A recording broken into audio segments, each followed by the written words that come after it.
살짝 복습을 하고 이제 오늘 수업을 이제 나가도록 하겠습니다. 오늘 수업을 나갈 거고요. 자, 그래서 이제 혼성 오비탈이라고 하는 거는 우리가 얘기했지만은 그냥 카본이 하나 혼자 있으면은 얘는 이제 전자를 6개 전자를 가지고 있고, 우리가 알아낸 바로는, 이제까지 알고 있는 바로는 2개의 전자는 1s 껍질에 2개의 전자는 2s 껍질에, 그 다음에 나머지 2개의 전자는 2p 껍질에 이렇게 이제 들어간다 라는 것을 우리가 이제 알았습니다. 알았고요. 그래서 이제 바닥 상태에는 이렇게 1s, 2s, 2p의 2개 이렇게 전자가 들어가는데, 그런데 이제 여기 주변에 H가 이렇게 4개가 오면, H가 4개가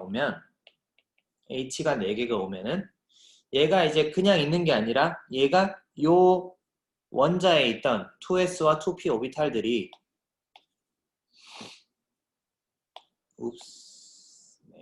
원자에 있던 2s와 2p 오비탈들이 혼성이 돼서, 그러니까 이제 전자 하나가 일단 여기로 올라간 다음에 이렇게 돼가지고 요게 이제 혼성 오비탈로 변형이 된다는 거예요. 혼성 오비탈로 변형이 돼서, 변형이 일어나면은 요렇게 있던 원자의 오비탈이 요렇게 4개의 똑같은 에너지 준위를 가지는 sp3 오비탈로, 그러니까 2s 1개랑 3개의 2p 오비탈들이 섞여서 4개의 sp3 오비탈로 변형이 일어난 다음에, 그 다음에 그러니까 요렇게 있던 애들이 변형이 일어나서 요렇게 4개로 변형된 다음에, 그 다음에 이제 H와 결합을 하게 된다라는 것이 바로 이제 혼성 오비탈의 개념입니다. 그러니까 요 원자 오비탈은, 얘는 이제 원자 오비탈, 원자 혼자 있을 때고, 이렇게 혼성은 이제 주변에 다른 원자와 이제 그 결합을 하기 위해서 이렇게 다른 주변의 원자들이 오면은 이렇게 이제 오비탈이 변형된다는 거죠. 요 4개가. 무슨 말인지 알겠죠? 네. 그래서 이렇게 이제 혼성 오비탈을 이루고, 그러니까 즉 여기 이제 가운데 있는 것들이 다 이렇게 이제 방금 얘기했던, 그 지난 시간에 얘기했던 이제 얘네들이 전부 다 이제 sp3 혼성 오비탈을 이룬다는 거죠. 그리고 이제 sp3 혼성만 있는 게 아니라 s 1개, 그러니까 s 1개랑 p 2개 섞이면은 얘네들은 이제 3개의 글자가 3개의 sp2 혼성 오비탈을 이룬다는 거고요. sp2 혼성 오비탈은 바로 이렇게 삼각형 모양으로 평면에 요렇게 그다음에 요렇게 생겨난다는 거예요. 그래서 얘네들은 이제 이 세 개의 sp2 혼성 오비탈이 되면은 얘네들은 이제 삼각형, 평면 삼각형 형태로 이제 다른 원자들과 결합을 하게 되고, 그리고 여기서 보면은 요 p 오비탈들은 결합 안 하고 남아있죠, 그죠? 얘네들은 이제 평행하니까 요렇게 합쳐져 가지고 얘네들은 이제 파이 결합을 이루게 됩니다. 얘네들은 파이 결합. 그리고 그러니까 이제 지금 제 모습이 보이죠, 여러분? 그러니까 이렇게 평행하게 2개의 p 오비탈이 평행하게 와서 결합하는 것은 이제 파이 결합이 되는 거고요. 근데 이제 s나 p가 이렇게 그 결합 회전 축 방향으로 와가지고 결합을 하게 되면은 이제 시그마 결합이 되는 겁니다. 그래서 간단히 얘기해서 일단 기본적으로는 시그마 결합이 형성이 되고요. 이제 더블일 경우에는, 이렇게 이제 이중 결합일 경우에는 1개 시그마, 1개 파이, 그 다음에 3중 결합일 때는 1개의 시그마, 2개의 파이 결합, 이렇게 이제 형성이 된다는 것을 기억해 주시면 됩니다. 그래서 여기서는 이제 sp 혼성이 나오는데, 얘는 1개의 s 오비탈 더하기 1개의 p 오비탈이 섞이면은 얘네들은 이제 직선 형태의 이제 혼성이 되는 거고, 그죠? 이렇게 직선 형태. 요거 하나, 요거 하나, 요거 하나, 요거 하나. 그래서 얘네들은 이렇게 이제 선형으로, 이렇게 요 축을 기준으로 이렇게 접근해 와서 결합하기 때문에 전부 다 시그마 결합을 이루는 거고요. 여기 P는 이렇게 서 있는 애들, 이렇게 서 있는 애들이 결합을 해서 여기는 이제 삼중 결합인데 아까 얘기했듯이 한 개의 시그마 결합이랑 두 개의 파이 결합으로 이루어져 있다는 거죠. 삼중 결합 일반적으로. 그렇죠? 그래서 이제 시험 문제에 이렇게 이제 시그마 결합이 몇 개냐, 파이 결합이 몇 개냐 내면은 손쉽게 하실 수가 있겠죠, 그죠? 간단하네. 단일 결합은 그냥 시그마 한 개, 이중 결합은 시그마 한 개, 파이 한 개, 삼중 결합은 시그마 한 개, 파이 두 개. 이렇게 되는 거죠. 이렇게 된다는 걸 이제 기억을 해주시면 되고요. 그 다음에 이제 오늘은 이제 분자 오비탈로 가도록 하겠습니다. 분자 오비탈. 자, 분자 오비탈이란 뭐냐? 그러니까 이제 우리가 이제까지 앞에서 했던 것들은 전부 다 이제 원자 오비탈을 기준으로 이제 많이 얘기를 했습니다. 그러니까 원자라고 하는 거는 원자 하나, 그죠? 그러니까 이제 카본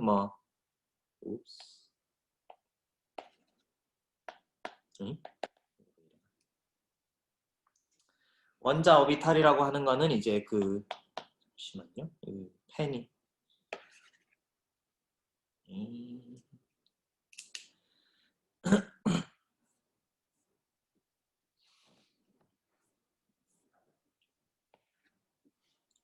펜이 잘 안 나오네.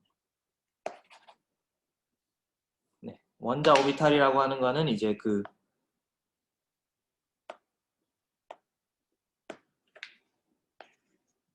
원자 하나, 그죠? 네.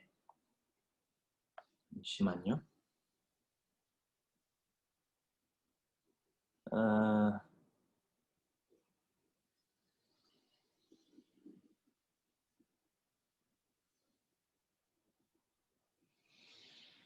네.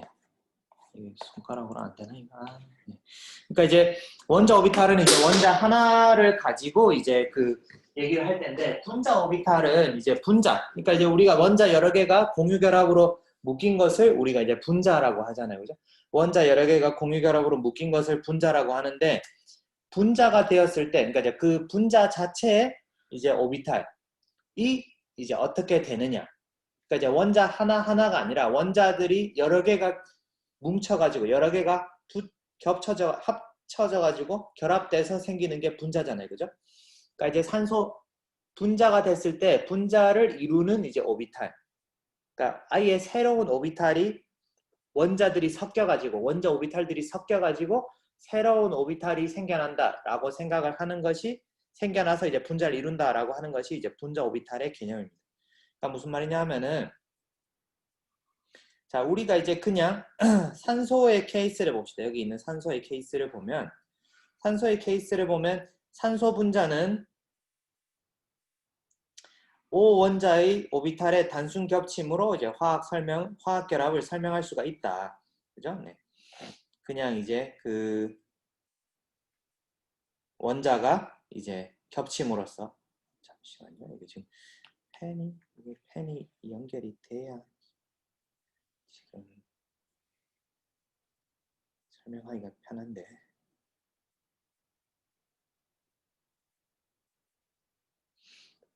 배터리가 나갔나? 할 수 없죠. 네. 그래서 이제 산소 분자는 이제 O 원자의 이제 단순 오비탈 겹침으로 이제 화학 결합을 설명할 수 있다. 그런데 이제 만약에 그냥 이제 단순하게 O가 이제 두 개가 따로따로 있다라고 생각을 해봅시다. O가 두 개 이제 따로따로 있다라고 생각을 하면 그죠? 이렇게. 그러니까 그냥 여기 이제 1s의 전자 2개, 2s의 전자 2개, 2p의 전자 4개. 여기 보면은 이제 1s의 전자 2개, 2s의 전자 2개, 2p의 전자 4개. 이렇게 돼 있는 것들이 이제 서로 섞이면은 전부 다 짝을 이룰 것이다 라고 우리가 이제 예상을 할 수가 있죠. 예상을 할 수가 있는데 왜냐하면은 지금 이제 그러니까 요렇게 짝을 이루고 요렇게 짝을 이루지 않을까라고 우리가 이제 예상할 수 있죠. 그런데 사실은 실험적으로 봤을 때는 그러니까 이제 산소 분자 여기서 보면 이제 여기 이제 나오는데 산소 분자의 모든 전자들은 짝을 지어서 반자기성을 가질 것이라고 예측할 수 있다. 이게 무슨 말이냐 하면은 자 전자의 스핀이라고 하는 게 우리가 이제 그 배웠던 전자의 스핀, 업스핀, 다운스핀이라고 하는 게 실제로는 우리가 눈으로 봤을 때 어떻게 작용을 하냐 하면은 전자가 자성을 띠게 됩니다. 그러니까 전하를 띤 입자가 움직이게 되면은 주변에 자기장이 생겨납니다. 그게 바로 이제 맥스웰의 그 전자기 법칙인데요. 여러분들이 아마 초등학교나 중학교 때 아마 해봤을 거예요. 이제 무슨 플레밍의 왼손 법칙 하면서 이렇게 전류를 흘러주면은 그게 이제 주변에 이제 자석처럼 자기장이 생긴다거나 아니면은 뭐 우리가 주변에서 이제 전자석, 그죠? 그러니까 이제 전기를 흘려주면은 자석처럼 되는 것들 많이 볼 수 있죠. 그래서 이제 그런 자성이 생겨나는데 전자도 그냥 전자에다가 이제 이렇게 우리가 그 자석을 갖다 대면은 전자에다가 자석을 갖다 대면 전자가 자석에 반응을 합니다. 왜냐? 전자의 스핀 때문에. 전자가 이제 물리적으로 회전하는 건 아니지만 어쨌든 이제 마치 회전하는 것과 같은 그런 성질을 띠기 때문에 전자 자체도 조그만한 자석이라고 우리가 생각을 할 수가 있습니다. 그래서 전자가 혼자 있으면은 홀전자, 짝짓지 않은 홀전자가 있으면은 전자가 홀전자가 있으면은 얘를 이제 작은 자석이라고 생각할 수 있습니다. 우리가. 그런데 전자가 네. 하지만 전자가 이렇게 이제 서로 쌍을 짓고 있으면은 이렇게 이제 짝짓고 있으면은 얘네들은 이제 서로 반대되는 것들이 있기 때문에 이렇게 되면은 얘네들은 이제 자성을 띠지 않습니다. 서로 이렇게 이제 캔슬 아웃 돼서 이제 그러니까 서로 너무나 이렇게 이제 그러니까 반대되는 극성의 자석 두 개가 너무 가까이 붙어 있기 때문에 이렇게 됐을 때에는 얘네들이 이제 자성을 띠지 않습니다. 그래서 만약에 여기 있는 것처럼 지금 이 책 내용은 뭐냐면 여기 있는 것처럼 요 1s2, 1s2 지금 여기 짝지어 있죠? 짝지어 있고 짝지어 있고 얘네들도 자 여기 요것도 짝지어 있고 그죠? 그 다음에 요거 둘 요렇게 이제 같이 결합을 하게 되면은 둘이 짝지으니까 반자성을 가지지 않을까라고 생각을 할 수가 있습니다. 그러니까 이제 모든 전자가 짝지어있기 때문에 자석에 반응하지 않을 것이다 라고 생각할 수가 있는데요. 그런데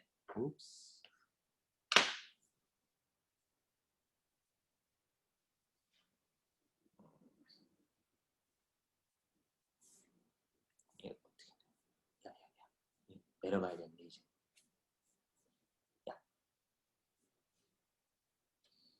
응? 이제 내려가야 되는데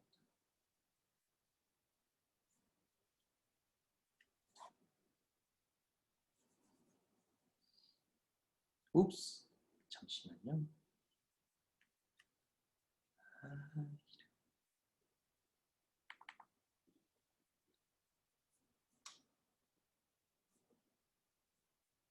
이게 어디 갔나 이게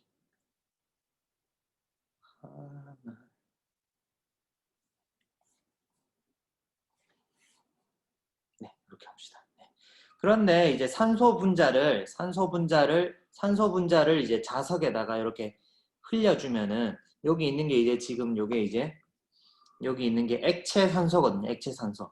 그러니까 이제 액체 산소를 이렇게 이제 자석 위에다가 이렇게 흘려주면은 얘네들이 이제 상자기성을 띱니다. 상자기성을 띈다는 거는 자석이랑 인터랙션을 한다는, 자석이랑 이제 상호작용을 하게 됩니다. 그러니까 자석이랑 상호작용을 한다는 거는 이제 자석에다가 자기를 딱 걸면은 얘네들이 이렇게 이제 딱 자석 사이에 이렇게 이제 붙잡히게 됩니다. 그러니까 이 말인 즉슨 뭐다? 두 개의 짝짓지 않은 전자가 이제 있어야 된다. 짝짓지 않은 전자가 있어야 된다는 거고요. 그래서 그냥 원자 오비탈이 단순히 겹쳐지는 것으로 화학결합을 설명하는 데에는 한계가 있다.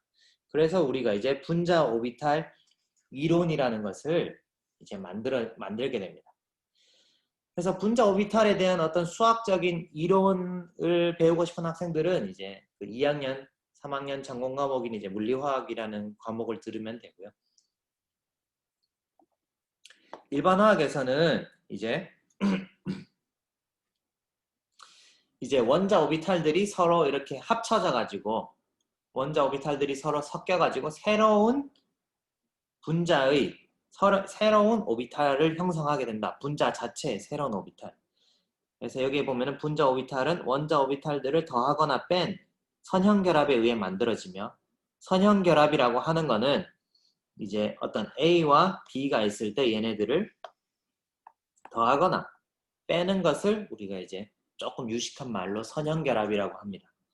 그래서 이렇게 이제 선형결합에 의해서 만들어지고 원자에서처럼 분자에 있는 전자를 배치하는 데 사용된다. 그래서 이거를 이제 우리가 분자 오비탈 이론이라고 이제 부르게 됩니다. 분자 오비탈 이론. 자, 그래서 이제 분자 오비탈을 보면은 우리가 이제 뭐냐면은 자, 가장 간단한 이제 두 개의 수소 분자를 우리가 생각해 볼 겁니다. 수소 분자. 그러면은 여기에 이제 수소 원자 하나, 여기에 수소 원자 하나 이렇게 두 개가 있어요. 그러니까 이제 수소 원자 두 개가 이렇게 공간상에 떨어져 있다가 이제 둘이 가까이 옵니다. 가까이 오면은 이제 1s 오비탈과 이 1s 오비탈이 서로 이제 가까이 와서 겹치게 되는데요. 얘네들이 이제 겹치게 됩니다. 그러니까 이제 겹치게 되면은 아까 얘기했듯이 선형결합. 그러니까 여기에 있는 1s, 여기에 있는 1s 오비탈을 1sa라고 합시다. 그리고 여기 있는 오비탈을 1sb라고 할게요. 그러면은 얘네들이 섞이는데 어떻게 섞이느냐? 새로운 오비탈을 어떻게 만드냐 하면은 요 1sa 더하기 1sb라는 오비탈이 생겨날 수가 있고 1sa 빼기 두 개를 뺨으로써 이제 새로운 오비탈이 이렇게 생겨날 수가 있습니다. 자, 그렇게 해서 양자역학적으로 계산을 해보면은 얘는 이제 1sa 플러스 1sb인데요. 이렇게 이제 두 개를 합친 경우에는 일렉트론 덴시티가, 그러니까 이제 전자가 지금 여기 있는 건 이제 bonding probability density인데 여기 있는 건 이제 전자가 발견될 확률입니다. 전자가 발견될 확률이 이렇게 주어진다는 거예요. 그러니까 이제 전자가 발견될 확률이 이렇게 주어진다는 것은 가운데에 전자가 많이 존재할 수 있다는 것을. 그런데 이제 이렇게 만들 수도 있지만은 덧셈을 하면은 뺄셈도 가능하겠죠. 뺄셈. 그러니까 이제 두 개를 섞는데 이제 더하기 혹은 빼기로 이렇게 이제 섞을 수가 있습니다. 근데 이제 빼기로 섞어지게 되면은 여기는 이제 얘는 1sa 빼기 1sb입니다. 이렇게 섞어지게 되면은 얘네들은 양자역학적으로 계산을 해보면은 이제 서로 부호가 반대, 그죠? 서로 이제 부호가 반대가 되고 가운데 노드라는 게 생겨나게 됩니다. 노드는 뭐냐면은 가운데 여기 이제 전자가 존재하지 않는 영역이 생겨나게 됩니다. 전자가 존재할 수 없는 영역이 생겨나게 됩니다. 그러면은 두 개의 원자 사이에 전자가 존재할 수 없는 영역이 있기 때문에 전자가 가운데 많이 없고 전자가 여기 테일 끝부분에, 그러니까 이 바깥쪽 부분에 전자가 많이 존재하게 됩니다. 이렇게 바깥쪽 부분에 전자가 많이 존재하면은 여기 있는 원자 핵과 원자 핵 사이에 이제 전자가 별로 없기 때문에 얘네들 사이에 청력이 작용하게 되겠죠. 얘네들 사이에 이제 서로 밀어내는 힘이 작용하게 되고, 그것 때문에 이런 오비탈이 형성되면은 얘는 이제 엔타이 본딩 오비탈이라고 이제 부르게 됩니다. 그러니까 뭐냐면 두 개의 H와 H 핵이 서로 이렇게 결합하는 것을 싫어하는, 결합하지 못하게 하는 그런 오비탈이 된다라는 것을 이제 의미하게 됩니다. 그래서 이제 두 개의 오비탈이 섞일 때, 보통 일반적으로 이제 두 개의 오비탈이 섞일 때 두 개를 더하거나 뺨으로써 새로운 분자 오비탈을 만들어낼 수가 있습니다. 그러니까 여기에서도 이제 두 개의 2p, 2p 오비탈을 수학적으로 더한 거랑 이제 얘는 이제 2pa 빼기 2pb. 그러니까 A 원자에 있는 p 오비탈과 B 원자에 있는 오비탈이 빼기로서 섞일 수가 있고 플러스로 섞일 수가 있는데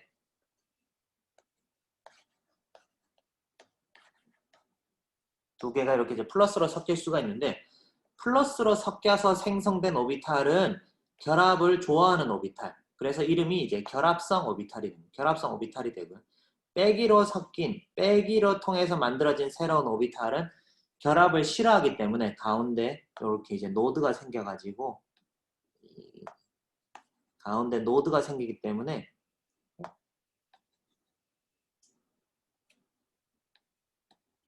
가운데 노드가 형성되기 때문에 여기 이제 노드 부분에는 전자가 올 수가 없고 서로 이렇게 이제 서로 밀어내는 거를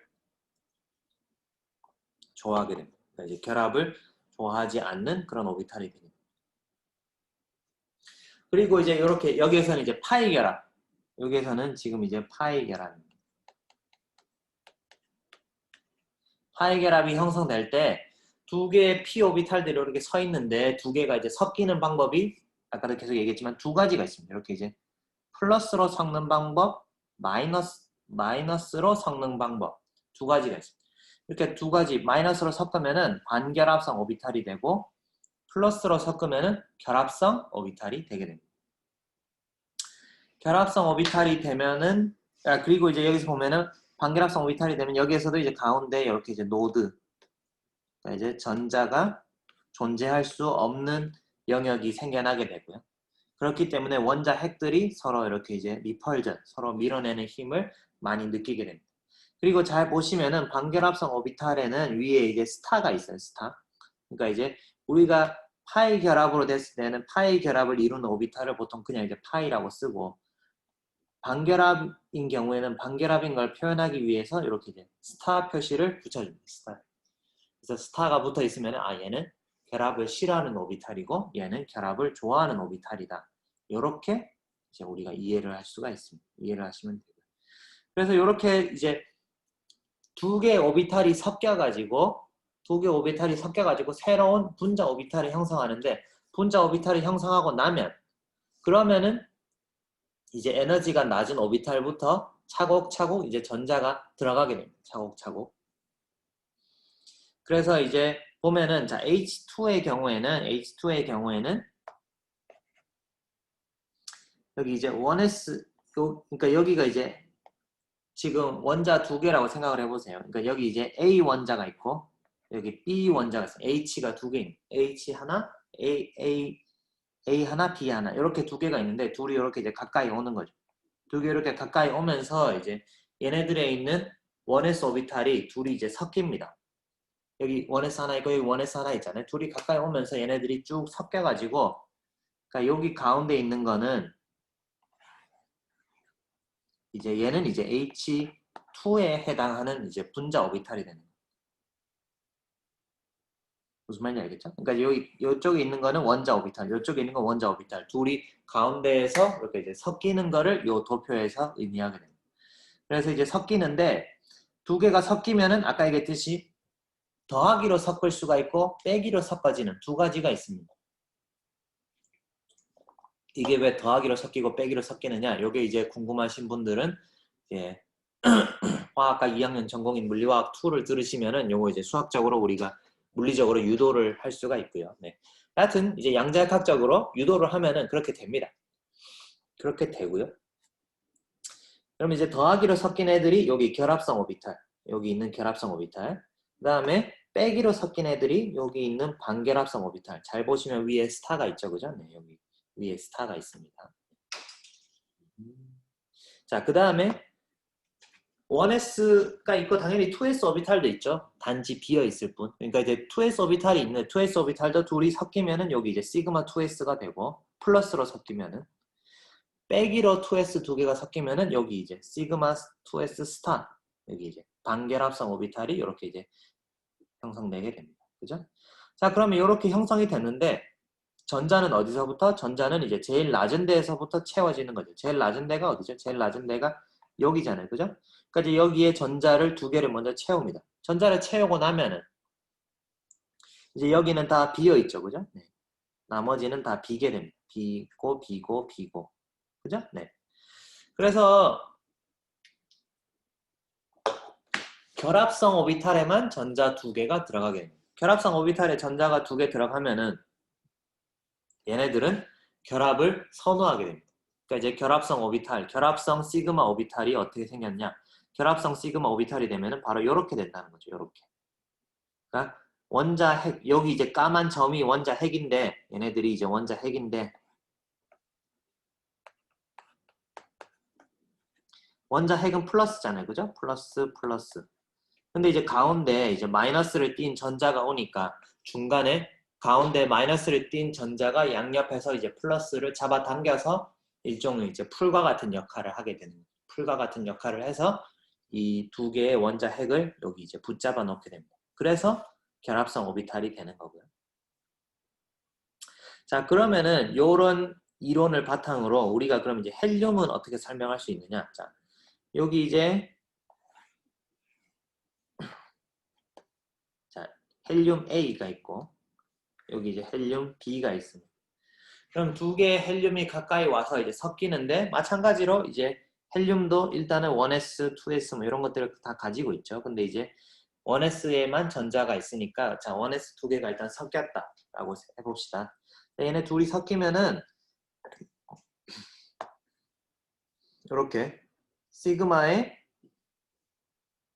시그마와 시그마 스타 이렇게 이제 두 개가 생겨나는데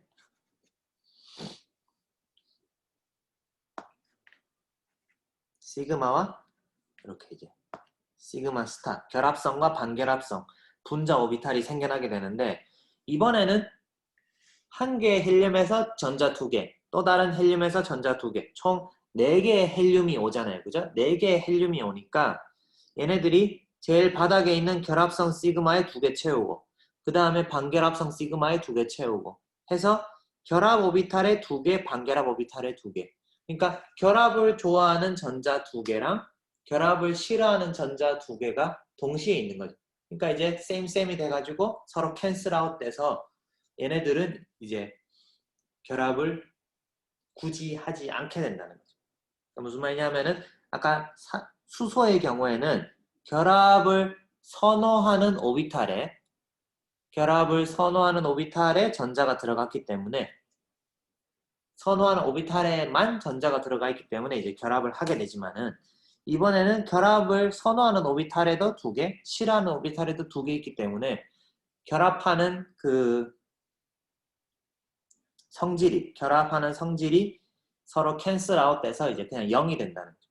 그렇기 때문에 H2의 경우에는 결합을 하지 않는다라는 거죠. 그러니까 결합하는 힘과 결합을 싫어하는 힘, 결합을 좋아하는 전자와 결합을 싫어하는 전자의 개수가 똑같기 때문에 좋아하고 싫어하고 서로 상쇄가 돼서 이제 He2라는 분자는 잘 생겨나지 않는다는 거죠.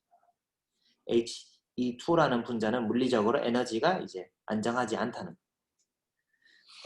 자, 그러면은 리튬2를 봅시다. 리튬2는 이제 보면은 여기 이제 더 이상 이제 이게 아니라 여기가 이제 분자고 그죠? 네. 옵스.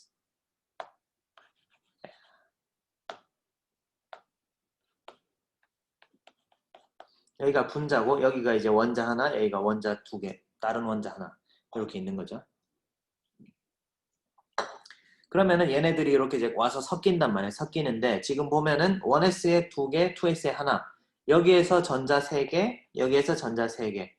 토탈 여기 이제 전자가 6개 있는 거죠. 그죠? 전자 6개 있는데 밑에서부터 채우면은 여기에 두 개 들어가고 여기에 두 개 들어가고 여기에 두 개 들어가게 되는 거죠. 그러면은 아까랑 비슷하게 이제 여기 밑에는 서로 이렇게 이제 캔슬 아웃 된단 말이에요. 전자를 좋아하는 전자 두 개, 싫어하는 전자 두 개 해서 이제 서로 상쇄되는 거고요. 그 다음에 이제 2s의 경우를 보면은 이제 2s 두 개가 섞여가지고 이제 시그마 본드를 이루게 되는데 이렇게 시그마 본드를 이루면은 여기는 이제 시그마 본드 결합을 좋아하는 오비탈에 전자가 두 개 들어가 있죠. 그 다음에 여기 이제 결합을 싫어하는 요 반결합 오비탈에는 비어 있죠, 그죠? 비어 있습니다. 그렇기 때문에 얘는 전반적으로 결합을 선호하겠죠, 그죠? 그러니까 여기는 캔슬 아웃 됐고 결합을 좋아하는 전자 2개, 결합을 싫어하는 전자는 빵. 그러니까 얘네들은 이제 결합을 선호하게 됩니다. 얘네들은 결합을 선호하게 되고요. 네. 그 다음에 비슷하게 이제 베릴륨2가 되면 이제 전자가 2s의 전자가 더 늘어나잖아요. 그죠? 2s의 전자가 더 늘어나고 이렇게 되면은 여기도 서로 이제 좋아하는 애 둘, 싫어하는 애 둘 해서 캔슬 아웃 되고 여기도 싫어하는 애 둘, 좋아하는 애 둘 해서 서로 이펙트가 상쇄되기 때문에 베릴륨2는 에너지적으로 이제 불안정할 것이다.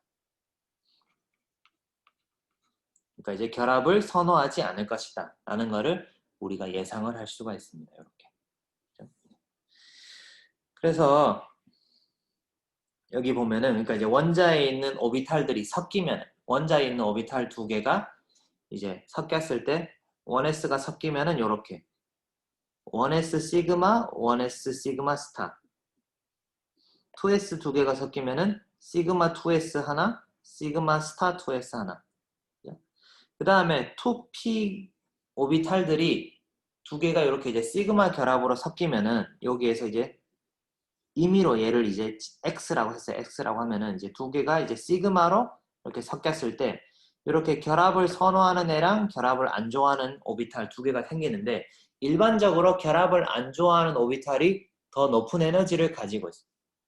결합을 좋아하는 오비탈이 이제 더 낮은 에너지를 가지게 되고 그래서 이제 결합을 좋아하는 오비탈이 이렇게 이제 에너지적으로 밑에 와 있고요. 그 다음에 2p 오비탈 두 개가 이렇게 이제 평행하게 이렇게 결합을 하게 되면은 얘네들은 이제 파이 결합을 이루게 되고 파이 결합. 그럼 이제 여기는 이제 결합을 선호하는 거. 얘네들은 이제 결합을 싫어하는 오비탈. 잘 보면 위에 스타가 있죠.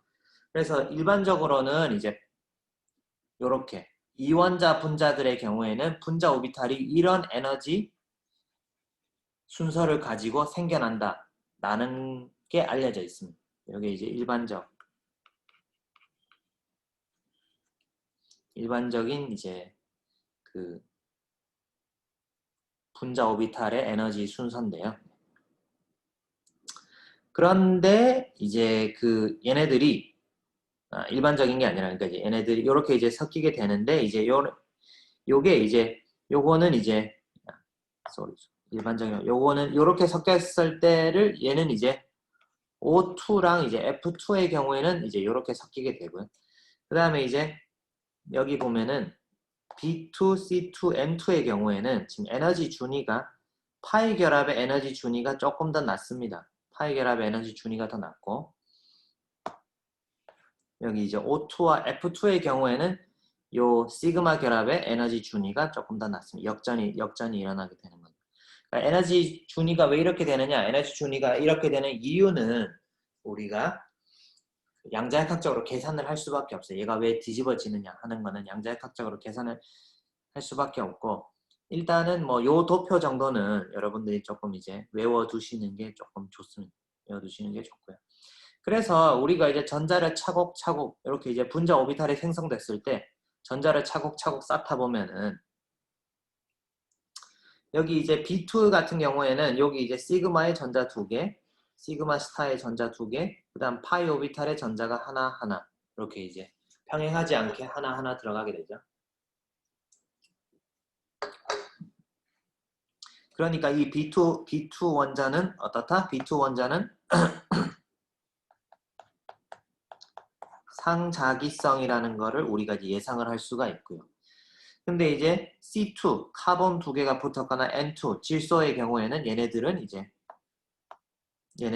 반자기성이 될 것이다. 라는 걸 우리가 예상할 수가 있고 O2의 경우에는 다시 이제 전자를 밑에서부터 하나, 둘, 셋, 넷, 다섯, 여섯, 일곱, 여덟, 아홉, 열, 열하나, 열둘 이렇게 이제 차곡차곡 쌓다 보면은 O2의 경우에는 이렇게 짝짓지 않은 전자가 있기 때문에 여기 이제 상자기성을 띠게 될 거고요. 그 다음에 F2의 경우에는 다시 이제 전자가 두 개 더 오니까 여기에 전자가 더 차서 이게 전자가 더 차서 다 짝을 짓게 되죠. 그러면 다시 이제 반자기성을 띠게 될 것이다. 이런 것까지 우리가 이제 예상을 할 수가 있습니다. 자, 그리고 이제 여기에서 아까 얘기했지만은 결합 오비탈에 있는 전자들은 결합을 좋아하는, 그러니까 두 개의 원자 핵이 이제 결합을 하도록 도와주는 거고. 반면에 이제 그 스타가 붙어 있는 반결합성 오비탈에 전자가 들어가게 되면은 결합을 싫어하게 만듭니다. 결합을 싫어하게. 그래서 우리가 이제 그 결합을 얼마나 세게 할 것이냐, 두 개의 원자가. 그것도 여기 이제 결합 오비탈과 반결합 오비탈에 들어있는 전자의 개수로부터 우리가 이제 충분히 유추가 가능합니다. 자, 그래서 우리가 이제 그 분자 오비탈들을 보통 어떤 식으로 표현을 하는지 한번 보면은, 자, 여기를 보면은 이제 지금 요 그림에서는 이제 2시그마 2s부터 나와 있지만은 사실은 저기 밑에 1s 오비탈들도 둘이 섞입니다. 1s 오비탈들 섞이는데 1s 오비탈 같은 경우에는 에너지적으로 훨씬 낮고 그 다음에 이제 두 개 다 채웠기 때문에 사실은 이제 굳이 여기에서는 이제 표현을 하지 않은 거고요. 그래서 지금 요 도표를 우리가 이제 텍스트로 표현을 하면은 여기 이제 1s 두 개가 섞여서 결합 오비탈, 1s 두 개가 섞여서 반결합 오비탈, 2s 두 개가 섞여서 결합, 2s 두 개가 반결합, 2p가 결합, 2p가 시그마 결합, 그 다음에 2p 두 개가 섞여서 파이 결합, 2p 두 개가 섞여서 파이 결합. 그러니까 이제 2py와 그러니까 py 오비탈과 pg 오비탈이 섞여가지고 이제 파이 오비탈 두 개를 형성하게 되는데 그러면은 파이 오비탈 결합성 파이 오비탈이 두 개 있고 반결합성 파이 오비탈 두 개가 여기 이제 형성되게 되죠. 이렇게. 그렇게 한 다음에 여기 이제 괄호 위에다가 이렇게 전자의 개수를 이렇게 써주게 됩니다. 전자의 개수를 써주게 되면은 이제 어떤 오비탈에 몇 개의 전자가 들어가 있다라는 거를 이렇게 이제 텍스트로 표시를 하게 됩니다. 그러니까 위에 예제를 보면은 1s 두 개가 결합해서 만들어진 시그마 본드에 시그마 오비탈에 전자 두 개가 들어가 있고요. 그 다음에 1s 두 개가 섞여서 만들어진 반결합성 오비탈에도 전자가 두 개가 들어가 있고 2s 두 개가 섞여서 생긴 결합성 오비탈에 전자 두 개 2s 두 개가 섞여서 만들어진 반결합성 오비탈에 전자 두 개 그 다음에 2py 두 개가 섞여서 만들어진 파이 오비탈, 여기 파이 오비탈, 그 다음에 시그마 오비탈.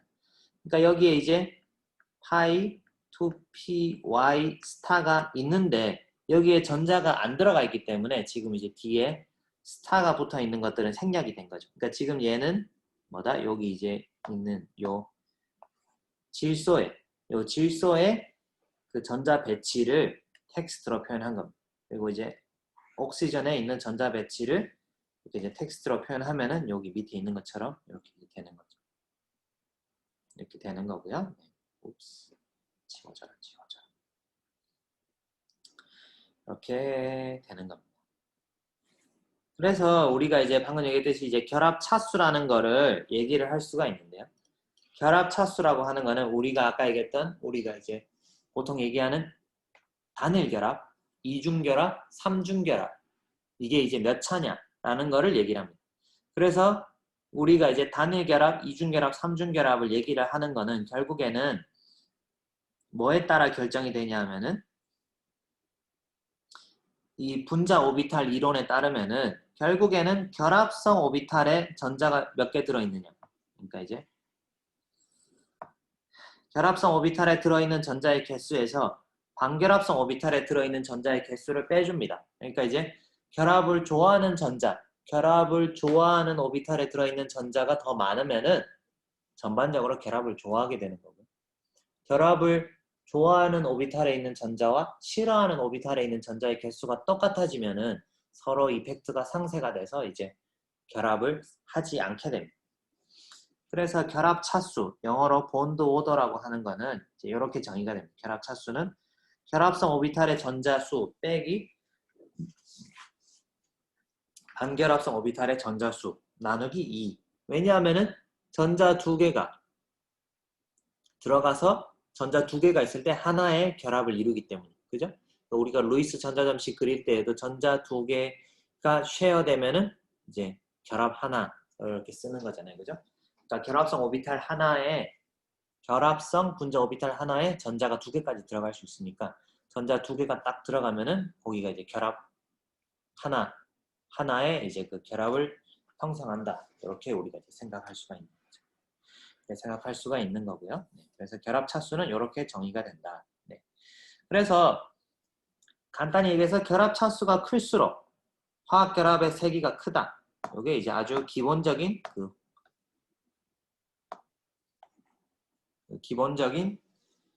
이제 법칙입니다. 그러니까 여러분들이 만약에 이제 어떤 분자의 그 분자 오비탈 그 컨피규레이션, 분자의 전자 배치가 주어지면은 결합성 오비탈의 전자가 몇 개 있고 반결합성 오비탈의 전자가 몇 개 있다 라는 걸 카운트를 해서 거기서부터 얘네들의 결합이 어떨 것이다 라는 거를 이제 추론을 할 수가 있겠죠. 그리고 이제 결합 차수가 클수록 화학 결합의 세기가 크면서 결합의 길이가 짧습니다. 그러니까 우리가 아까 이그젠플에서 봤지만 H2 분자의 경우에는 결합 차수가 1이지만 H2 분자의 경우에는 결합 차수가 0이 됩니다. 그러니까 결합 차수가 0이기 때문에 이제 자연계에서 안정한 상태의 He2는 발견되지 않는다는 것이죠. 발견되지 않는다는 것이고요. 그 다음에 이제 수소 분자보다 수소 분자 이온이라고 하는 거는 H2 플러스가 됩니다. H2 플러스. 수소 분자 이온은 H2 플러스인데 H2 플러스의 경우에는 어떻게 되느냐? 전자 배치가 H2 플러스가 되면은 어떻게 되죠? H2 플러스가 되면은 어디 갔나? 그러니까 여기에서 전자가 하나 빠지는 거죠. 그죠? 전자가 하나 빠지기 때문에 우리가 결합 차수로 봤을 때는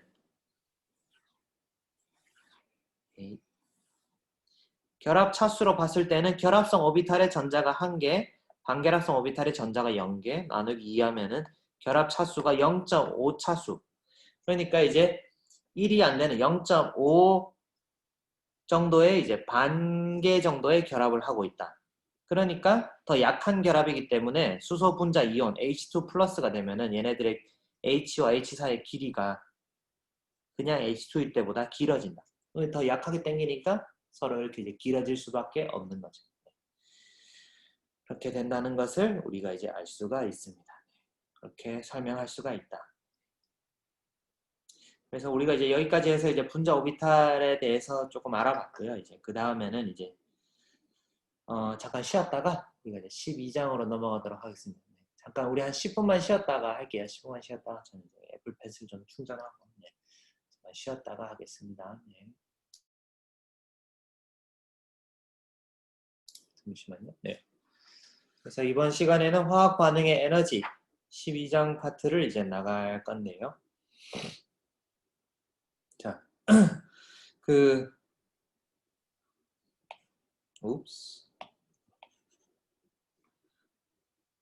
화학 반응에서, 그죠? 네, 화학 반응에서 우리가 이제 보통 어떤 화학 반응이 일어나면은 이제 에너지를 내놓기도 하고 혹은 이제 에너지를 받기도 합니다. 그래서 우리가 이제 에너지라는 말을 일상생활에서 굉장히 많이 사용을 하고 있는데 에너지의 엄밀한 의미는 뭘까요? 에너지의 엄밀한 의미는 바로 일을 할 수 있는 능력이라는 뜻입니다. 일을 할 수 있는 능력이고요. 즉, 그러니까 일이라고 하는 거는 여러분들이 그 중고등학교 때 배웠겠지만 work라고 하는 거는 F 곱하기 X. 그죠? 그러니까 이제 어떤 힘을 줘서 어떤 변화를 일으키는 거를 우리가 일이라고 합니다. 그러니까 에너지는 어떤 우리가 원하는 변화를 일으킬 수 있는 그 능력을 의미하는 건데요. 그러니까 자동차가 굴러가는 것도 일을 하는 거죠. 그죠? 그러니까 가만히 있는 자동차를 우리가 이제 어떤 방향으로 움직이게 하는 거니까 그런데 이제 자동차가 움직일 때 그 에너지는 어디서 나오죠? 바로 이제 오일, 그러니까 석유를, 휘발유를 태워서 휘발유가 기체가 되면서 내놓는 에너지를, 기체가 되면서 내놓는 에너지를 우리가 이용을 해서 자동차가 굴러가게 만드는 겁니다. 즉, 그게 바로 이제 화학 반응을 통해서 방출되는 에너지를 일의 형태로 변환시키는 가장 대표적인 예시입니다. 그래서 12장에서 우리가 할 내용은 바로 이제 연력학이라고 하는 건데, 연력학. 연력학이라고 하는 거는 열과 다양한 유형의 에너지 사이의 상호 변환에 대해서 연구하는 분야입니다. 그러니까 간단히 얘기해서 여러분들이 이제 그냥 엔진을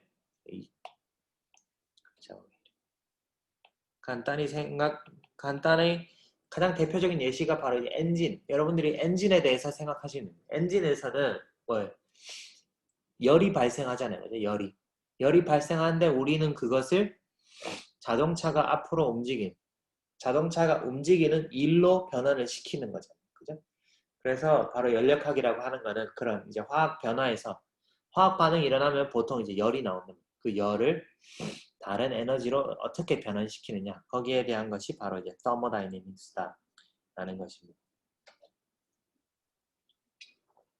그러니까 여러분들이 생각해보면 화력 발전이라고 하는 것도 화력, 뭔가를 태우잖아요. 그죠? 뭔가를 태운다는 거는 화학 반응인데 그거를 태워서 열이 발생하잖아요. 기본적으로는. 열이 발생하고 그 열을 가지고 어떻게 보통 물을 끓여서 그 증기압으로 우리가 이제 일을 만들어내잖아요. 그죠? 그래서 열을 어떤 일로 이렇게 이제 변환을 시킨다는 거죠. 열을 일로 변환시키는 이런 것에 관련된 학문이 바로 이제 thermodynamics, 연력학이다라고 할 수가 있습니다. 그래서 연력학의 법칙을 생각해 보면은 우리가 이제 영법칙은 연력학에는 크게 이제 세 가지 법칙이 있는데 세 가지 법칙. 네. 영법칙은 열적 평형에 도달한 두 물체는 동일한 온도를 가진다. 그러니까 열적 평형이라고 하는 거는 이제 equilibrium. 그러니까 거시적으로 봤을 때는 어떠한 변화도 없다라는 것이죠. 그러니까 이제 열적 평형에 도달한 두 개, 그러니까 어떤 두 물체 사이에 어떤 열 교환이 없으려면은 이제 두 개의 물체는 똑같은 온도를 가진다. 요거를 조금 다시 얘기하면은, 그러니까 항상 높은 온도에서 낮은 온도로 이제 에너지가 흘러간다라는 것이 바로 이제 영법칙입니다. 자, 제1법칙은 에너지는 새로 생겨나거나 소멸하지 않는다는 거죠. 그러니까 요거에 대해서는 조금 이따가 요 식에 대해서는 조금 이따가 조금 더 자세히 설명하도록 하고요. 그 다음 제2법칙은 주어진 계에서 일어나는 모든 자발적 과정. 자, 여기에서 중요한 거는 자발적이라는 게 중요합니다. 자발적 과정. 그러니까 spontaneous process. 그러니까 자발적 과정의 결과 우주 전체의 엔트로피는 증가하게 된다. 그러니까 어떤 일이 일어나게 되면은 우주 전체의 엔트로피는 항상 증가하게 된다는 것이 바로 이제 제2법칙이고요. 다음 3법칙은 제로 켈빈에서 절대온도 0도에서 순수하고 완전한 결정질의 화합물의 엔트로피는 0이다. 이렇게 이야기를 할 수가 있습니다. 그래서 이 각 법칙에 대해서 우리가 이제 하나씩 알아보도록 하겠습니다. 자, 연력학적인 계. 우리가 이제 연력학에 대해서 이야기를 할 때에는 이제 전체 우주를 먼저 생각을 합니다. 우주를 먼저 생각을 하고요. 그 다음에 그러니까 이 우주는 말 그대로 이제 그 전체 우주입니다. 전체 우주. 그리고 우리가 관심이 있는 부분을 이렇게 영어로는 시스템이라고 부릅니다. 그러니까 이 시스템은 어떤 이제 우리가 관심이 있는 비커가 될 수도 있고 시험관 이런 게 보통 되는 거죠. 그 다음에 여기를 제외한 나머지를 우리가 이제 영어로는 surrounding이라고 부르게 됩니다. 그러니까 주위라고 하는 거는 그러니까 여러분들이 이제 어떤 비커에다가 이제 실험을 한다고 치면은 그 비커 바깥쪽에 있는 대기라든가 이런 모든 것들을 우리가 그냥 이제 surrounding이라고 부르게 됩니다.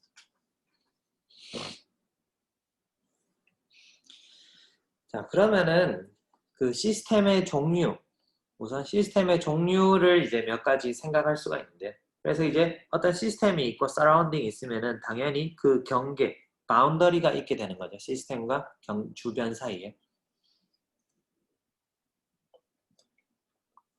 바운더리를 갖게 되는데 그 바운더리를 통한 물질과 에너지 흐름에 근거하여 연력학적 계를 분류할 수가 있다. 이렇게 되는데요. 크게 세 가지가 있습니다. 크게 세 가지. 자, 그럼 세 가지 시스템에 대해서 조금 알아보면요. 좀 파란색 너무 진한 것 같은데. 네. 노란색으로. 네. 그래서 연력학적 계를 분류하는데 첫 번째는 이제 우리가 이제 열린 계, 오픈 시스템이라는 게 있습니다. 오픈 시스템은 말 그대로 오픈. 그러니까 이제 왔다 갔다 할 수 있는 거죠. 물질도 왔다 갔다 할 수 있고. 그러니까 분자가 서로 이렇게 왔다 갔다 할 수 있고요. 그 다음에 이제 열의 흐름, 즉 에너지도 이렇게 이제 왔다 갔다 할 수 있다라는 겁니다. 자, 그 다음에 닫힌 계라는 게 있습니다. closed system. 닫힌 계는 이제 열은 주고받을 수 있는데 물질은 왔다 갔다 하지 않는 거를 우리가 이제 닫힌 계, closed system이라고 부릅니다. 그 다음에 고립계라는 게 있는데 고립계는 열도 왔다 갔다 하지 않는 것을 고립계라고 합니다.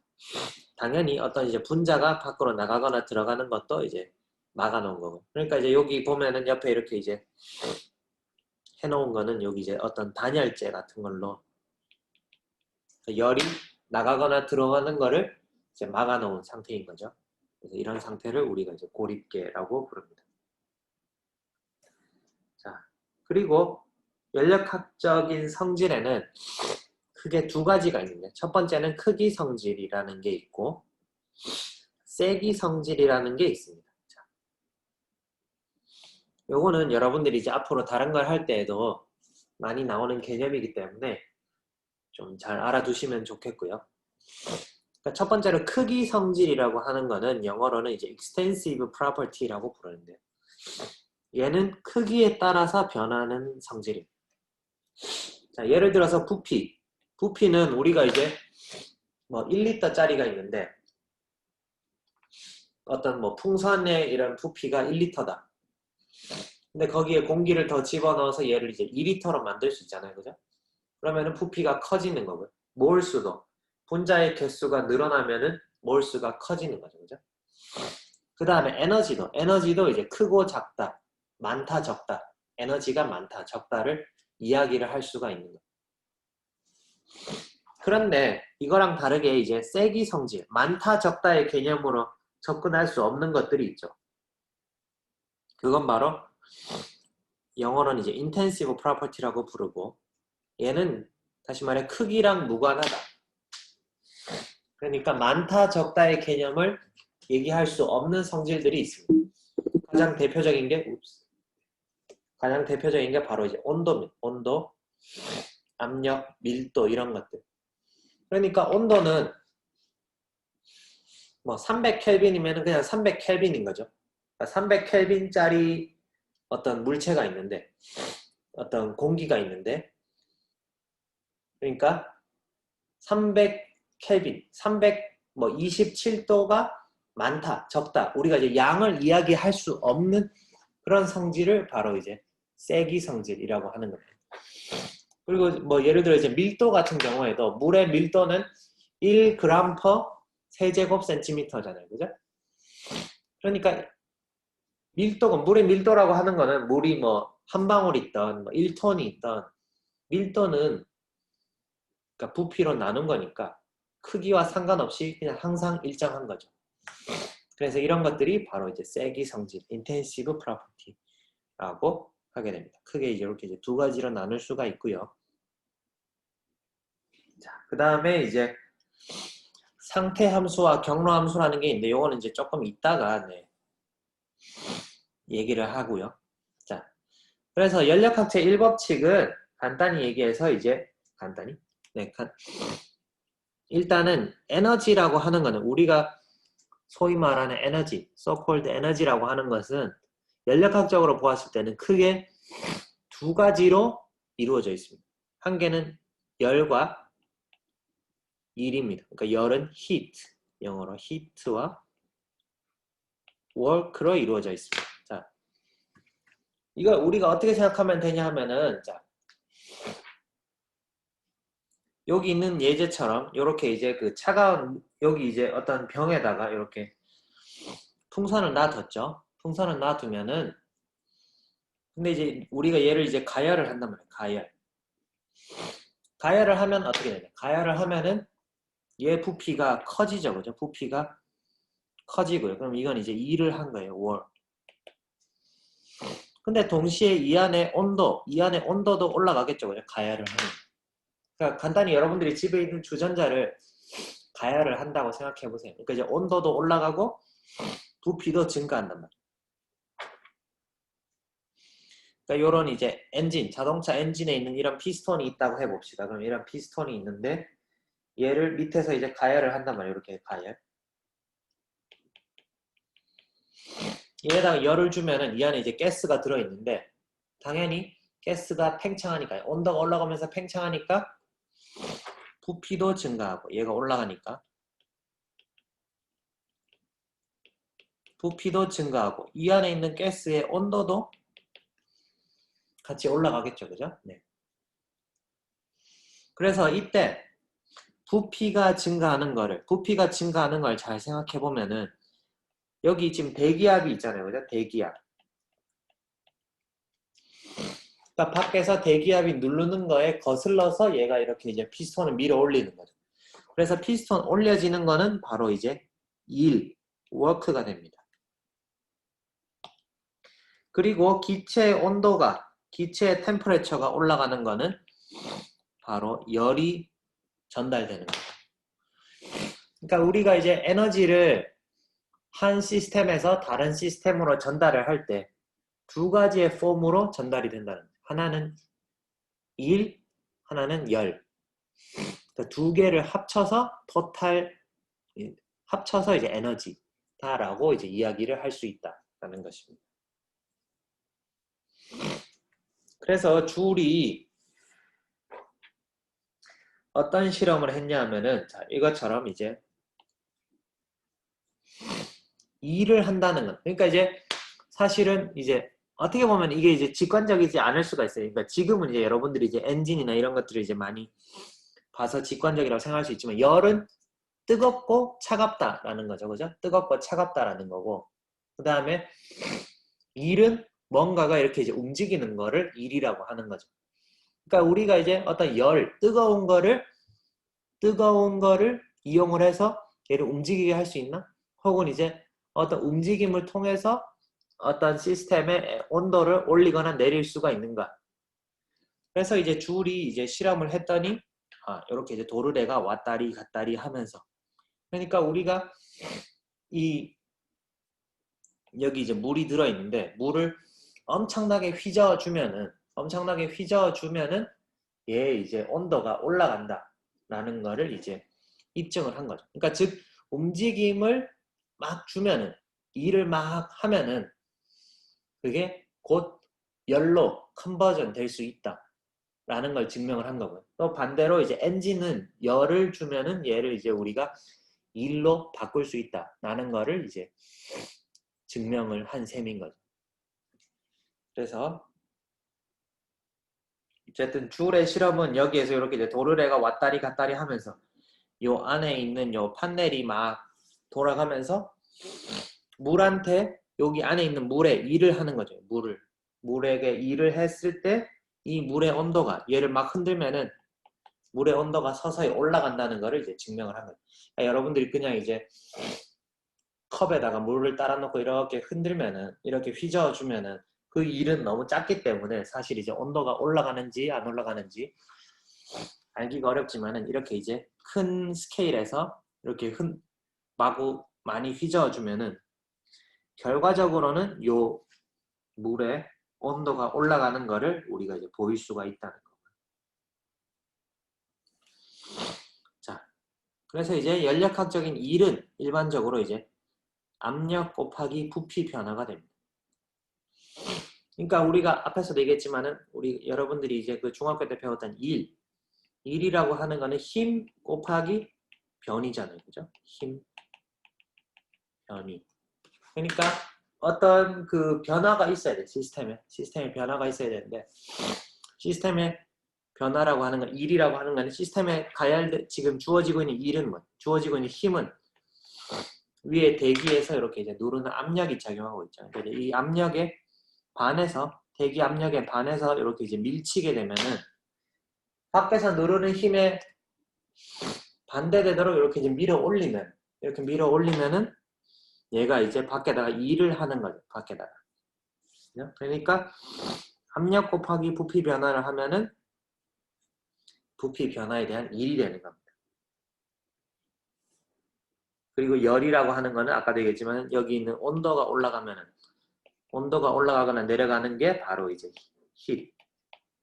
열을 받거나 이제 잃어버리는 것을 이제 의미하게 됩니다.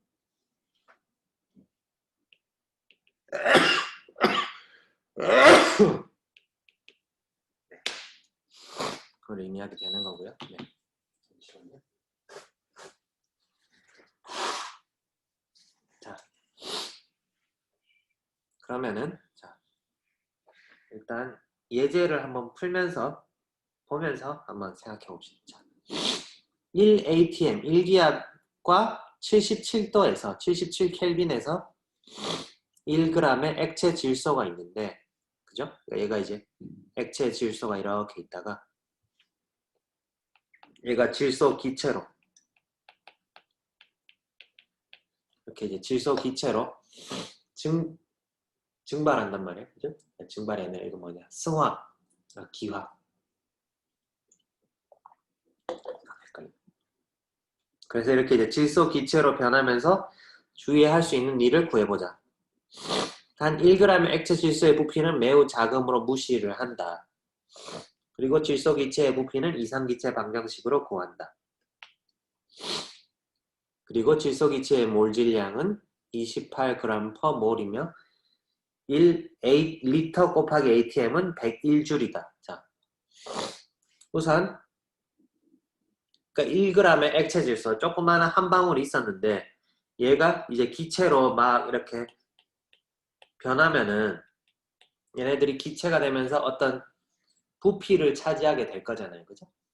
부피를 차지하게 되고, 그럼 얘네들이 부피를 차지한다는 거는 외부의 그 대기압에 거슬러서 어떤 이제, 그러니까 여기 이제 풍선이 있었다고 해봐요. 그러니까 풍선이 이렇게 있었는데 여기 액체 질소를 한 방울 이렇게 넣었는데 얘가 기체가 되면서 이렇게 이제 풍선이 이렇게 커지는 거죠. 풍선이 이렇게 커지면은 얘가 특정 부피를 가지게 될 거잖아요. 그죠? 그럼 부피를 가지게 되면은 외부 압력, 대기압에 대해서 거슬러서 일을 하게 되는 거죠. 일을 하게 되는 거고요. 그러면은 얘가 일단은 부피가 어느 정도 될 거냐? 부피가 어느 정도 될지는 문제에서 이상기체 방정식을 이용을 해서 이제 풀라고 했죠. 그죠? 이상기체 방정식. 자, 그러면은 얘가 부피가 어느 정도 될지 한번 풀어봅시다. 이상기체 방정식은 PV는 nRT잖아요. 그죠?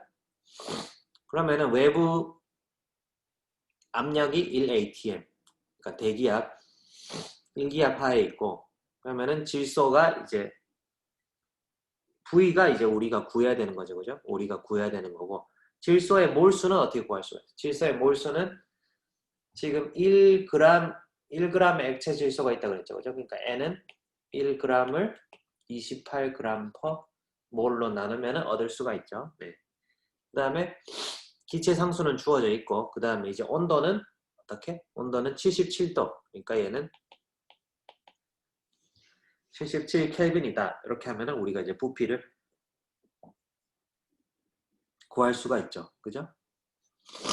이렇게. 그래서 이제 부피를 쭉 계산을 해보면은, 그리고 이제 여기 계산 과정에서 여러분들이 볼 수 있듯이 계산을 할 때, 이제 화학에서, 잠깐만요.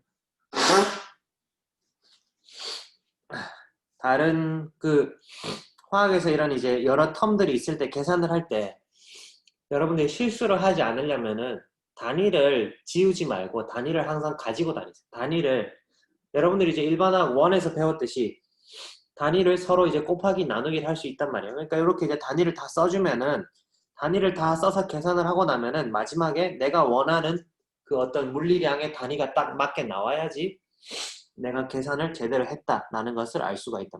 그러니까 얘는 이제 앞에 텀을 보면은 1g per 28g per 1몰이잖아요, 사실은.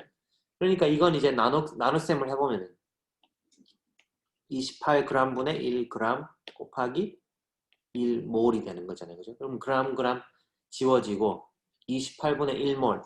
그러니까 얘는 이제 단위가 몰이 되는 거잖아요, 그죠? 얘는 단위가 몰이 되는 거고, 그 다음 여기에서는 이제 단위에서 이제 켈빈 지워지고 기압 지워지고, 그죠? 그럼 여기에서는 남는 단위가 리터를 몰로 나눈 건데 1몰당 몇 리터냐? 근데 이제 몰이랑 몰 곱해지고 나면은 마지막에 이제 리터 단위만 남게 되는 거죠, 그죠? 그래서 여러분들이 계산을 할 때 실수를 피할 수 있는 방법은 단위를 항상 이렇게 이제 가지고 다니면서 단위를 다 쭉 쓴 다음에 단위끼리도 곱하기 나누기를 해서 마지막에 내가 원하는 단위가 나오는지를 체크해 보는 게 이제 내가 쓴 식이 맞는지 이제 체크를 할 수 있는 방법이고요.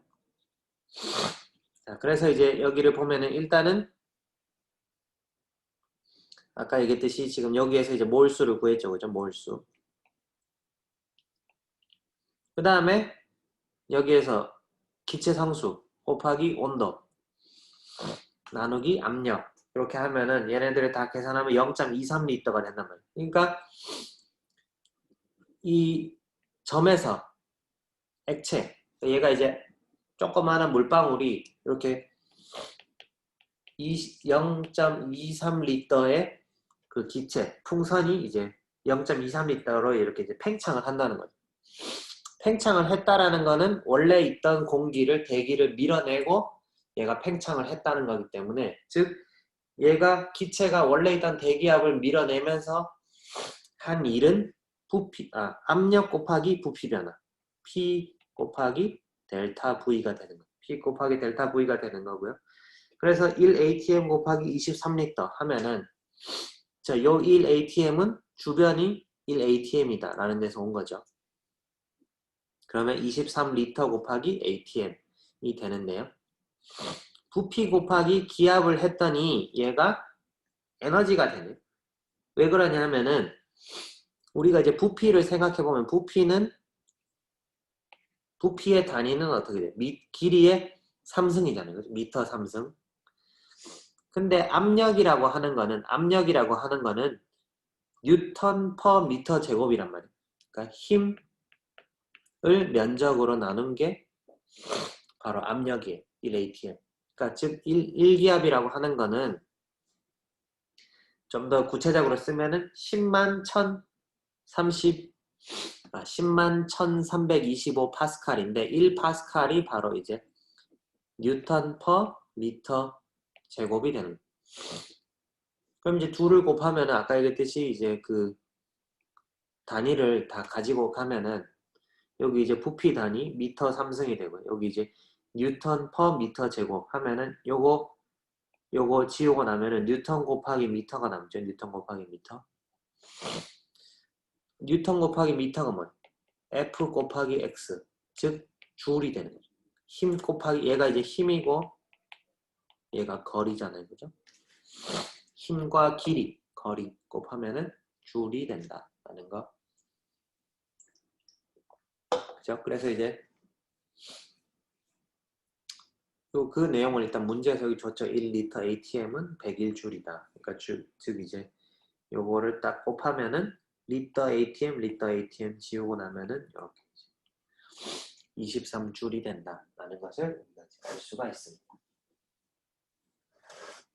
그러니까 질소 기체가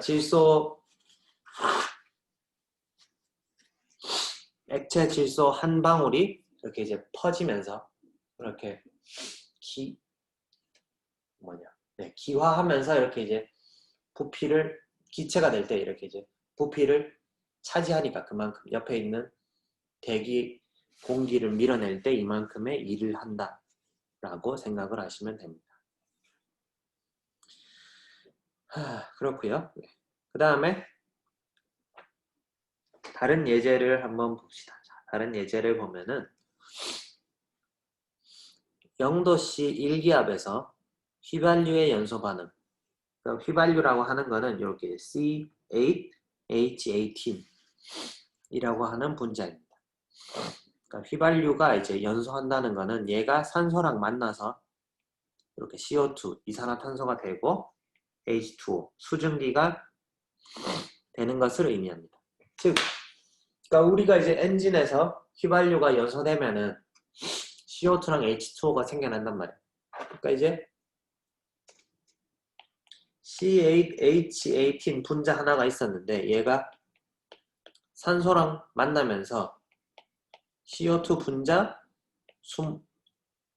16개랑 그러니까 25개의 이제 그 산소 분자가 왔을 때 16개의 CO2 분자와 18개의 H2O 분자가 된다는. 그러니까 기체로 봤을 때는 기체의 몰수 변화로 봤을 때는 그러니까 얘는 원래는 이제 액체죠, 그죠? 액체. 얘는 원래 이제 액체고 얘를 보면 얘는 이제 기체였는데 기체가 25몰짜리가 있다가 25몰의 기체가 있다가 반응하고 나서는 이렇게 토탈 34몰로 늘어났죠, 그죠? 16 더하기 18 해서. 그러니까 기체의 몰수 변화를 생각해 보면은 34몰이 생겨났고 34몰 빼기 25몰 하면은 9몰이 되는 거죠, 그죠? 네. 그러니까 이만큼의 기체가 더 생겨났기 때문에 이만큼의 기체가 더 많은 공간을 차지하게 되고, 그죠? 새로 생겨난 기체들이 공간을 차지하면서 원래 있던 대기를 밀어내면서 이제 일을 하게 되는 거죠. 그래서 이상기체의 경우에 여러분들이 다 1학기 때 배웠다시피 0도씨 1기압에서 기체 1몰이 나타내는 부피는 22.4리터. 그러니까 즉 9몰이 더 생겼기 때문에 원래 있던 산소 25몰이 없어지고 34몰의 기체가 생겼기 때문에 전체 부피, 증가한 부피는 202리터가 됩니다. 202리터. 그러면은 아까도 봤듯이 1은 압력 곱하기 부피 변화인데 이 델타 V가 202리터가 되고 P는 얘는 뭐야? 주변 대기압. 그러니까 원래 있던 대기를 밀어내야 되니까 원래 있던 대기의 압력 1atm 두 개를 곱하면 202리터 atm인데 1atm 리터 atm이 아까 얼마라 그랬죠? 101줄이라고 했으니까 101줄을 곱하면은 2.04 곱하기 10의 4승 줄이다. 그러니까 이만큼의 일이 필요하다. 기체가 생기려면 라는 뜻이 됩니다. 그죠? 그렇고요. 그 다음에 12.1.4절. 그래서 이제 에너지는 창조되거나 소멸되지 않는다. 그래서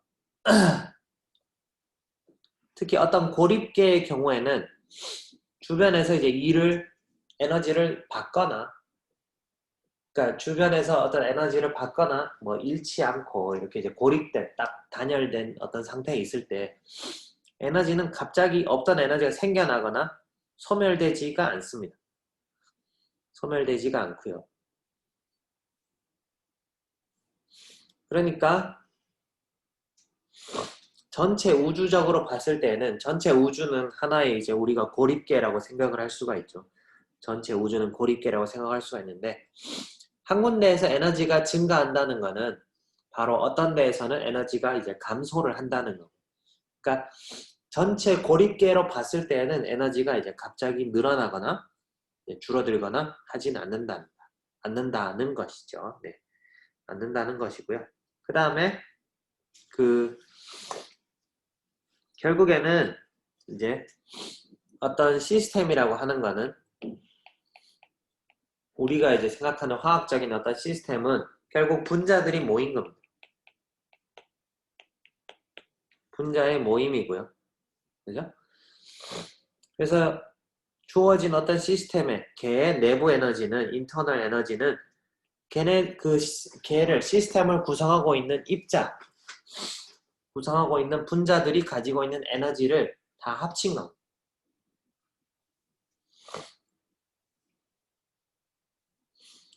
그러니까 어떤 분자가 있을 때 분자들이 막 움직이고 있습니다. 분자들이 이제 예를 들어서 물 분자가 있다. 여러분들이 이제 이렇게 이제 물을 한 컵 떠났다고 생각해 보세요. 물을 한 컵 떠났다고 생각을 하면은 거기에 이제 수없이 많은 물 분자들이 있는데 이 수없이 많은 물 분자들이 상온에서는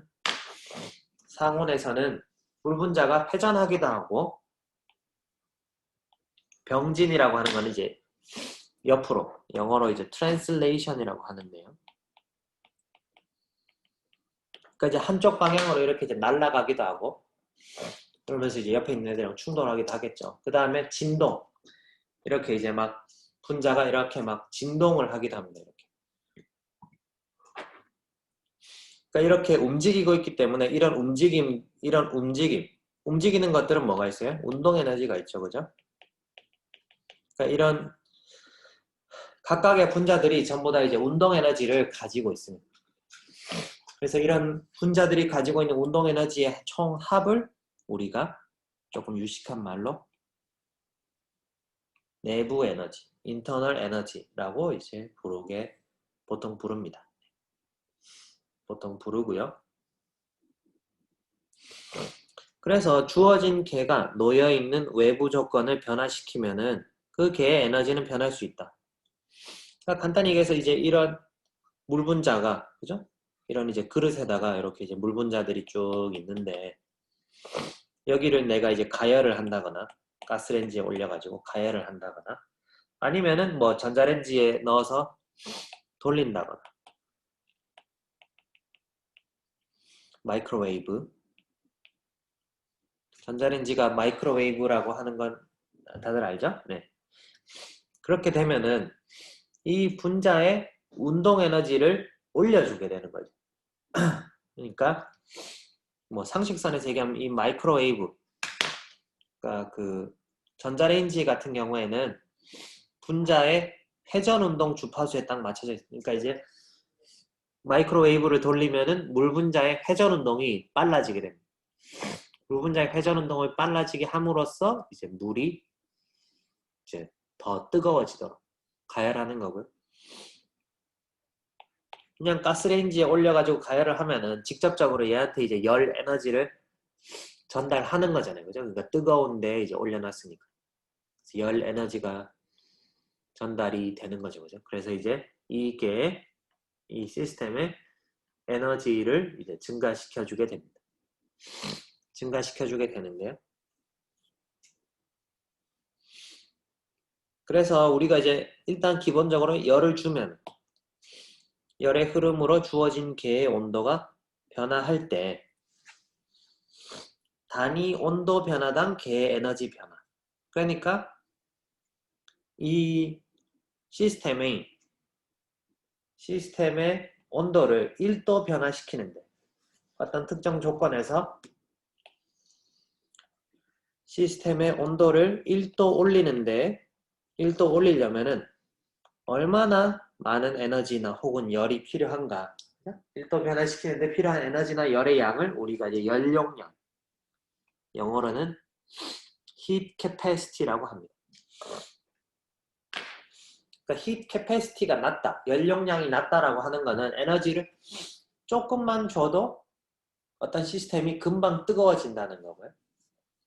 연력량이 크다라고 하는 거는 에너지를 조금 주면은 뭐 온도 변화가 별로 없고 열을 많이 가해줘야지 이게 이제 뜨거워진다라는 것이 되는 거예요. 그러니까 열을 얼마나 받을 수 있느냐. 그래서 이제 히트 캐패시티라고 부르는 거고요.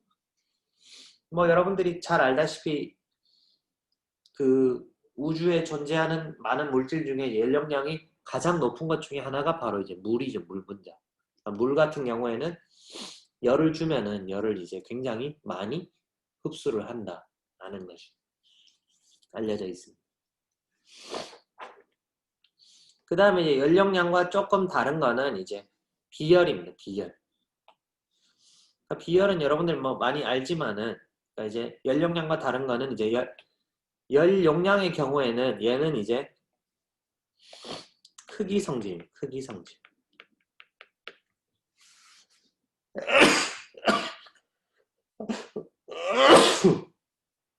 잠시만요.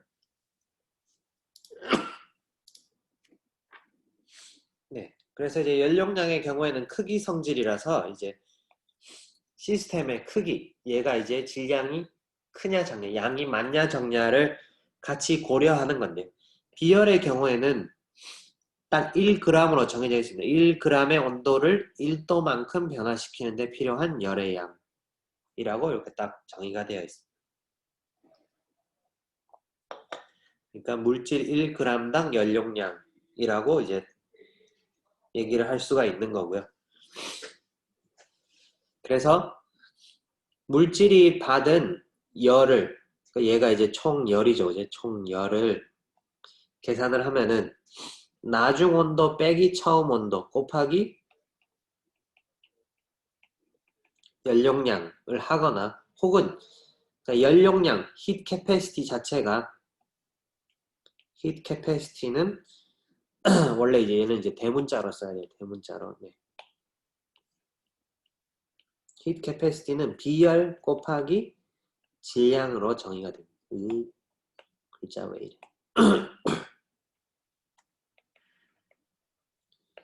비열 곱하기 질량으로 이렇게 이제 정의가 되게 됩니다. 그래서 연력량이 작은 물질은 아까도 얘기했지만은 빨리 가열됩니다. 반대로 말해서 연력량이 큰 물질들은 열을 줘도 이제 서서히 가열되게 됩니다. 그리고 연력량이 작은 물질은 이제 빨리 가열됐다 빨리 식는 거고요. 큰 거는 이제 식을 때도 이제 천천히 식게 되는 것이죠.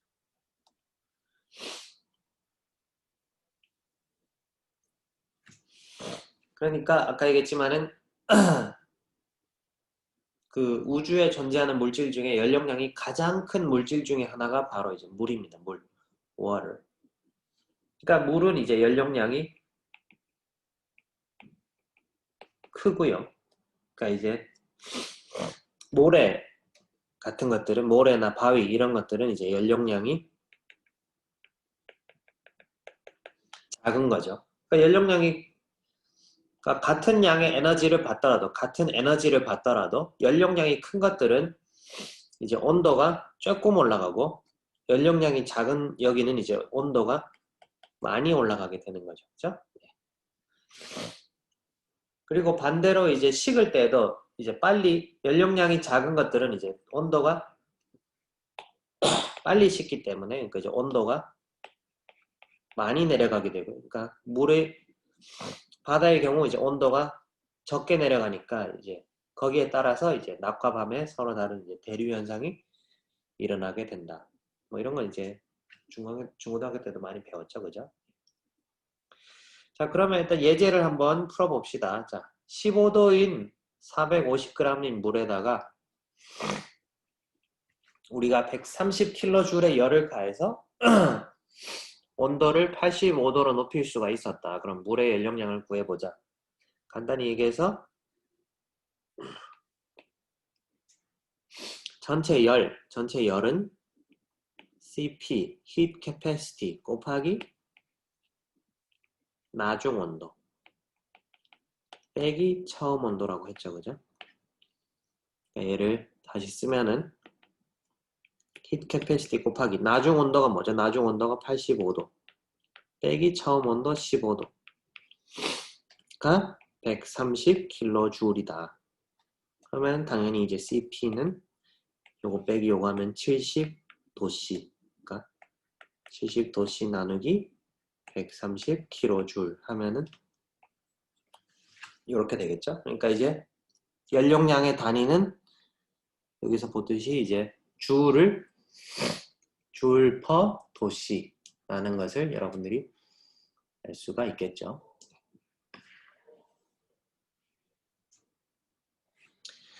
그 다음에 여기서는 이제 그 비열이 나오는데 비열.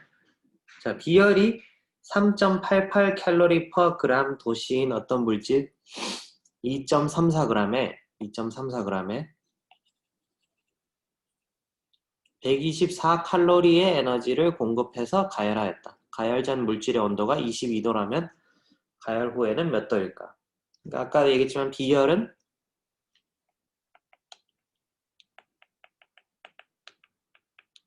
연용량은 비열 곱하기 질량이라고 했죠. 그죠? 질량. 그러니까 비열 3.88 칼로리 per 그램 도시 곱하기 그램 2.34g 그죠? 그럼 곱하면은 요거 날라가겠죠. 그죠? 근데 이제 124 칼로리를 공급을 했더니 온도가 T 나중 빼기 T 처음이잖아요. 그죠? 네. 그러니까 항상 뭐 과학에서 이제 변화량이라고 하는 거는 나중 빼기 처음이에요. 나중 빼기 처음. 그래서 이제 이렇게 하면은 가열 전의 온도가 22도인 거죠. 그죠? 요게 이제 우리가 알고 싶은 거잖아요. 그죠? 그러니까 이제 일단 요거를 계산해 보면은 그램 날라가고 3.88 곱하기 2.34 그죠? 네. 뭐 계산해 볼 수 있죠. 네. 그러니까 3.88 칼로리 곱하기 2.34 T 나중 글자가 빼기 처음 온도 22도씨가 124 칼로리다. 이렇게 하면은 그죠? 그러니까 1 여기 이제 도씨 그램 날라가도 여기 이제 도씨가 이제 분모에 남잖아요. 그죠? 그러니까 여기에서 이제 나중 빼기 처음 해가지고 이제 여기 몇 도 하면은 우리가 도씨 날라가고 나면 이제 칼로리만 남는 거죠. 그죠? 네. 그래서 이렇게 써서 계산을 하면은 우리가 이제 요 이제 나중 온도를 미지수로 해서 요 간단한 방정식을 풀면은 나중 온도는 36도가 될 것이다. 라는 것을 우리가 이제 알 수가 있습니다. 그래서 이제 그 다음에 이제 엔탈피라는 게 나오는데 엔탈피는 워낙 중요한 개념이기도 하고 이제 여러분들이 아마 중고등학교 때는 안 배운 개념이기 때문에 중고등학교 때 배우지 않았으나 이제 앞으로 이제 굉장히 중요해질 개념이기 때문에 엔탈피는 조금 시간을 들여서 설명을 해야 되니까 일단 오늘은 여기까지 하도록 하고요. 네. 여기까지 하도록 하고 지금 오늘 한 부분에서는 이제 여기 일이라고 하는 그러니까 에너지라고 하는 게 열과 일의 합이다 라는 것. 그다음에 오늘 여기는 이제 예제들 뭐 그렇게 어렵지 않지만은 여러분들 이제 개념을 좀 확실하게 알아두시는 게 중요할 것 같습니다. 그래서 오늘 여기까지 하고요. 12장 이거 강의 노트는 제가 올렸는지 안 올렸는지 기억이 잘 안 나는데 제가 안 올렸으면 확인해보고 올려드리도록 하겠습니다. 그래서 오늘 여기까지 하고요. 그 다음에 금요일 날은 Q&A 세션 제가 시간을 이렇게 조정을 해보려고 했는데 저도 뭐 다른 일이 있고 해서 이제 그때밖에 시간이 안 될 것 같더라고요. 그래서 일단 Q&A 세션 부득이 뭐 제가 시간을 일단 고정을 해놨는데 그때 이제 30분 동안 3시 반부터죠. 3시 반부터 4시 사이에 금요일 날 뭐 질문 있는 학생들은 들어와서 자유롭게 질문하시면 되고요. 뭐 질문 없으면은 뭐 굳이 안 들어오셔도 됩니다. 그렇게 하시고요. 네, 질문 있으면은 그때 질문해 주시거나 뭐 쪽지로 해 주시거나 네, 그렇게 해 주시면 됩니다. 네. 오늘 여기까지 하겠습니다. 네, 수고하셨습니다.